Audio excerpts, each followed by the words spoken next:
En este vídeo voy a intentar ayudarte para que puedas conseguir ser sub 15. Voy a enfocarme en cada parte de la solve, o sea, la cruz, el F2L y el last layer, y te voy a decir cómo debes hacer cada uno de estos pasos y qué requisitos debes cumplir. Luego te daré consejos para mejorar los finger tricks y el look ahead que te ayudarán para ser sub 15. Para la cruz, creo que una persona que es sub 15 tiene que ver en la inspección entre 3 y 4 piezas. O sea, tienes que ver o 3 piezas o toda la cruz. Pero en la mayoría de veces tienes que ver toda la cruz. Un error muy común es hacer inspecciones muy cortas, así que intenta hacer una inspección más larga, aunque te pases de los 15 segundos. La cruz la tienes que hacer abajo siempre y sin ninguna rotación. En el 99% de los casos es mejor hacer la cruz sin rotación, así que evítala siempre que puedas. Además, la cruz la tienes que hacer como un todo unido, o sea, no tienes que resolver piezas individuales, una por una.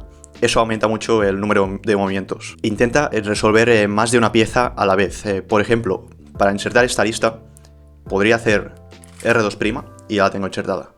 Pero antes de hacer esto, podría hacer B' y ahora al hacer R2' para insertar esta, ya puedo insertar esta. Así aprovecho el movimiento de esta para resolver otra.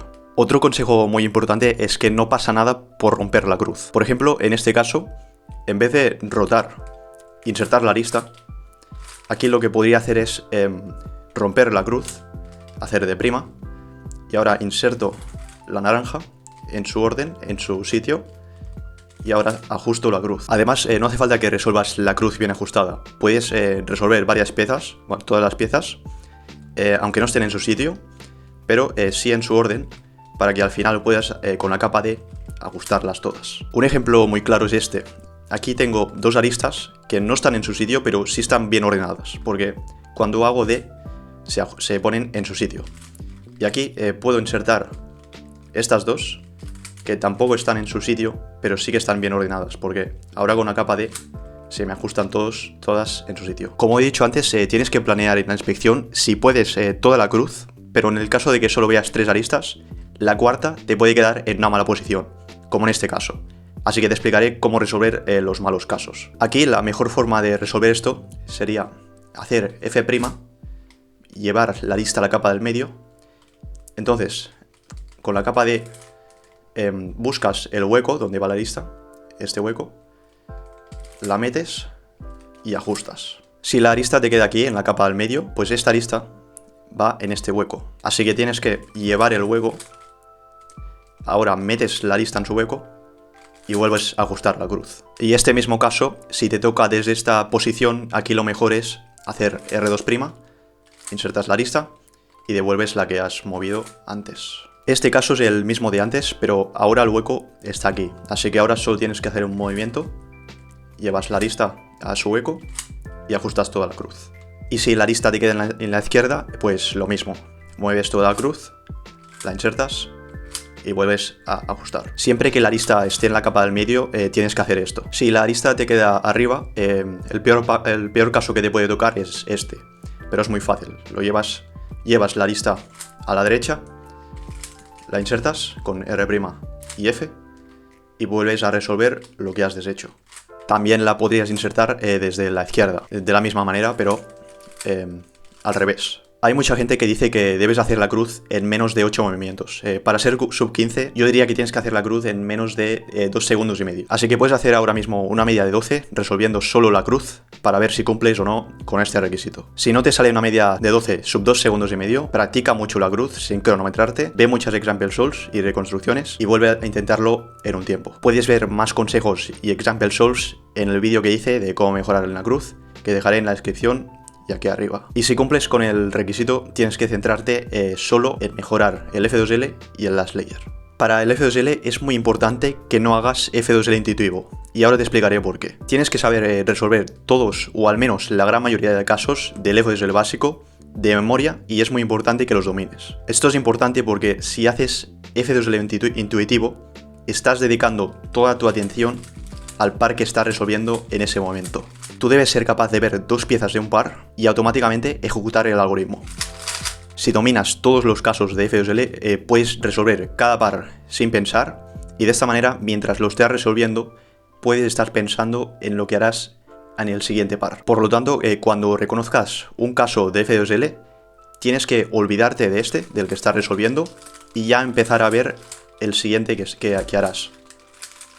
Si consigues hacer esto, tu solve será mucho más fluida y reducirás mucho tus pausas. Hay una forma de saber si estás dominando el F2L o no, y es muy fácil de saber y solo tienes que hacer esto. Intenta reconocer un caso de F2L, por ejemplo estas dos piezas, y ahora sin mirar, resuélvelo lo más rápido que puedas.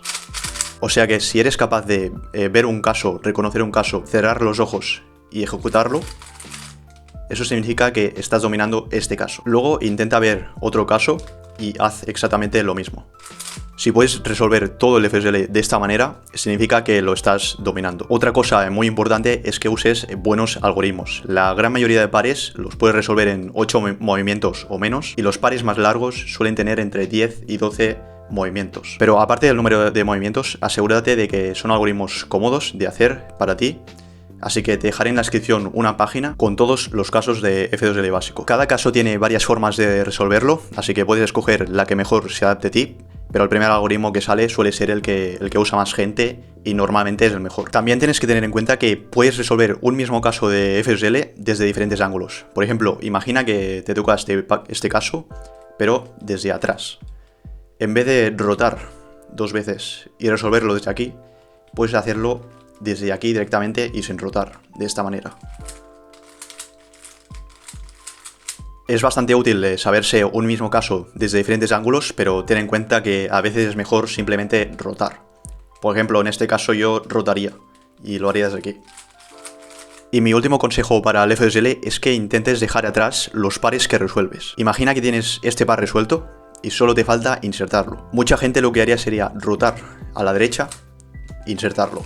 Yo lo que te recomiendo es que intentes dejar este par, el par resuelto, atrás. Así que en este caso lo que yo haría sería rotar hacia la izquierda e insertarlo atrás. Si lo dejas delante, este par te está molestando aquí y probablemente tengas que rotar luego. En cambio, si dejas el par resuelto atrás, ahora tienes mucha mejor visión de los siguientes pares, porque has dejado lo resuelto. O sea, lo que ya no te importa, lo que ya no mirarás en el ángulo donde tienes peor visión, que es atrás a la izquierda. Y encima puedes mover la capa R más levemente, porque no tienes nada resuelto, y tienes perfecta visión de los 3 pares que te faltan. Otro ejemplo muy claro es cuando tengo un par resuelto enfrente a la izquierda. Aquí yo diría que siempre, o casi siempre como mínimo, es mejor rotar hacia la derecha. Porque cuando estoy rotando hacia la derecha, estoy dejando el par resuelto, lo que ya no me importa, lo que ya no miraré, en el ángulo donde tengo peor visión, que es, como he dicho antes, atrás a la izquierda. Aquí tengo visión de estas 3 caras, de estos 3 pares, que son los que me faltan para resolver. El F2L es la parte más larga y la parte más importante de la solve, pero lo bueno que tiene es que se puede mejorar de muchas formas. Por ejemplo, aprendiendo casos nuevos, mejorando look ahead, evitando rotaciones o aprendiendo técnicas como Keyhole. Como siempre digo, mirad example solves y de construcciones, pero sobre todo recomiendo que miréis mucho las solves de, por ejemplo, Max Park o Rui Hangzhou, porque tienen un F2L que es bastante básico y fácil de entender, pero a la vez es muy eficiente. Y para ser sub 15 yo diría que el F2L se tiene que hacer en menos de 8 segundos, así que haz una media de 12, haciendo solo el F2L, pero sin inspección. Y si eres sub 8, enfócate sobre todo en mejorar el last layer y la cruz. Finalmente, para el ULL y el PLL, mucha gente se pregunta si es necesario saberse todos los casos para ser sub 15, o sea, los 57 ULLs y los 21 PLLs. Yo recuerdo que cuando empecé a ser sub 15 no sabía todos los casos, pero sí la gran mayoría. Del PLL me sabía todos, pero por ejemplo del ULL no sabía los casos de punto. Así que la respuesta es que sí es necesario saberse la mayoría de los casos, pero no es necesario saberse todo. Aún así es mejor saberlo todo, pero la verdad es que no es imprescindible, no es necesario. Es importante que te sepas buenos casos, y yo te recomiendo que veas los vídeos de Felix Zemdech de sus OLLs y PLLs, así que te dejaré esos vídeos en la descripción. Un consejo básico que debes aplicar siempre es que si te toca un OLL o un PLL desde un mal ángulo, no tienes que rotar para ponerte en el ángulo correcto, sino que tienes que mover la capa U para ponerte en la posición correcta y ahora sí resuelves el algoritmo. En el last layer nunca tienes que rotar. Y aquí el objetivo es que hagas el last layer en menos de 4 segundos y medio. Así que ya sabes, haz una media de 12 resolviendo solo el last layer, y si cumples con el tiempo, céntrate en mejorar la cruz y el F2L. Si no, céntrate en aprender el mayor número de casos que puedas. Para aprender un algoritmo, lo mejor que puedes hacer es primero hacerlo leyendo los movimientos, luego intenta hacerlo de memoria, y luego repítelo muchas veces hasta dominarlo. Y ahora pasamos a una de las cosas más importantes que según Jaden McNeil es lo más importante y lo más infravalorado, que son los finger tricks. Siempre se dice que para mejorar los tiempos se tienen que evitar rotaciones y es cierto, pero hay un consejo que poca gente dice y es casi tan importante como esto. Este consejo es evitar los regrips. Un regrip básicamente es cuando cambias la posición de la mano para hacer un movimiento. Y esto es muy malo porque estás perdiendo tiempo y estás usando malos finger tricks. En esta inserción, en vez de poner el pulgar abajo y hacerla así, hay que tener una posición normal con los pulgares enfrente, como la tienes en la mayoría de las solf. Y sin mover esta posición, haces R, moviendo el pulgar arriba, a la capa de arriba. Luego haces U y al hacer R', vuelves a llevar el pulgar en su posición inicial. Hay mucha gente que tiene la tendencia a poner el pulgar abajo durante muchas veces en la solf y eso en la gran mayoría de veces se tiene que evitar. Por ejemplo, mucha gente hace este par de FSL poniendo el pulgar abajo, haciendo el regrip que os he explicado, de esta manera. Pero es mucho mejor hacerlo sin regrip, llevando el pulgar arriba, luego lo levantas un poco para hacer U2, en este caso U2' con la mano izquierda, y al hacer R', bajas el pulgar enfrente y aquí haces la inserción de 3 movimientos de antes. Evitar regrips no solo te ahorra el tiempo que ganas al no mover la mano, sino que también te hace mucho más fluido. Por ejemplo, imagina que tienes esta situación. Si lo haces con regrip, insertarías primero el par y aquí harías el regrip y harías el caso de FSL. Pero si lo haces sin regrip, mientras estás insertando este par, puedes empezar ya a hacer el siguiente, sin ninguna pausa y de una manera mucho más fluida. Y haciéndolo rápido con regrip quedaría así. En cambio, sin regrip quedaría así.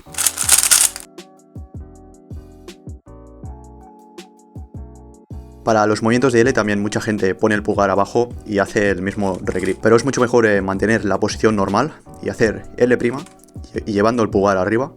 Luego U' con el índice izquierdo o también puede ser con el derecho de esta manera. Y luego L llevando el pulgar enfrente. Al principio cuesta cambiar la manera de girar, pero verás que cuando practiques lo harás cada vez más rápido. Otro error muy común en los finger tricks es no hacer U2 con la mano izquierda, o sea, U2'. Por ejemplo, en este F2L mucha gente lo que haría sería el regrip de antes, que os he explicado antes, y haría por lo tanto U2. Pero si lo intentáis hacer sin el regrip, veréis que os es difícil hacer U2. Así que la única manera aquí es hacer U2'. Y ahora al llevar abajo el pulgar, ahora ya sí que puedes hacer U2 normal. Y esta U2' se hace con el índice y con el dedo del medio.